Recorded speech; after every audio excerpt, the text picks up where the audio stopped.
Hello မြင်ပါခင်ဗျာဒီကကြကျွန်တော်တို့ X-ray 2012အမဲအောင် 4V ပါနော် 4V ပါခင်ဗျာဒီကောင်ကြတော့ကျွန်တော်တို့ bumper ဒီဘက်မှာနှစ်ထပ်ပါမယ်နော်ဒီကောင်ကနှစ်ထပ်ပုံစံလေးထပ်ထားတာရှိမယ်ကျွန်တော်တို့မှာ fog light တွေ့မယ်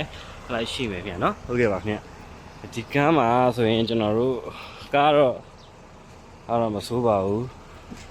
ဒီမှာလေးရကြတော့နည်းနည်းကြည့်မယ်နော်ဒီလိုမျိုးလေးတို့နည်းနည်းကြည့်မယ်ဟုတ်ကဲ့အတူတူလောက်ပါပဲ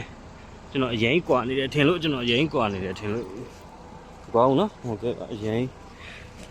ဒါနည်းနည်းဟိုဟာနေနည်းနည်းဟာနေတာတော့ရှိတယ်နော်နည်းနည်းလေးဟာနေတယ်ကားလေးကအမြင်တိုင်းရောင်းမိတာဆိုတော့ဟာနေတယ်ကျွန်တော်တို့ဒီမှာကျတော့ online မှာနော်ဟုတ်ကဲ့ပါကျွန်တော်မီး6လေးပါမယ်မီး6ပါမယ်ဆိုရင်โอเคအဲ့ဒါအထဲမှာပြမယ်နော်ဟုတ်ကဲ့ပါခင်ဗျာဒီမှာနော်ကျွန်တော်တို့ဒီမှာကျတော့၄ချက်ပါမယ်ဒီမှာကျရင်ကျွန်တော်တို့ smacky ဖြစ်မယ်နော် smacky ဖြစ်မယ်ကျွန်တော် leather ဖြစ်မယ်ဟုတ်ကဲ့အထဲလေးဝင်ပြောင်းမယ်နော်ဟုတ်ကဲ့ပါခင်ဗျာဒီမှာကျရင်ကျွန်တော်တို့ကီလိုကကျတော့3,400,000ကျော်ပဲရှိမယ်နော်ကီလို3,400,000ကျော်ရှိမယ်ကျွန်တော်တို့ 2.4 ပါမယ်ထိုင်ကုန်ဘူးရှိမယ်ဝေးရှိမယ်ခင်ဗျာနော်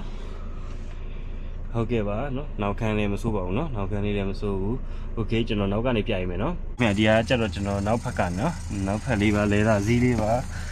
တင်းနေရင်လေးပဲအရင်မစိုးတင်းနေရင်လေးပါပဲနော်ပင်းလေးနင်းလေးပါပဲ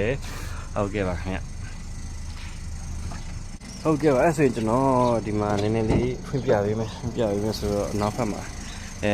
ဟုတ်ကဲ့ဒီတာတွေတော့မပါဘူးเนาะရောင်းမဟာဒီတာတွေတော့မပါပါဘူးဟုတ်ကဲ့ဒီဟာလေးကတော်တော်လေးကိုခံနိုင်ရရှိတယ် weight တော်တော်ရှိတယ် X-ray ကတော်တော်တော့ခံနိုင်ရရှိမယ်เนาะဒါဟာဒီကြတော့ဟုတ်ကဲ့အောက်ပိုင်းလေးကြည့်မယ်เนาะ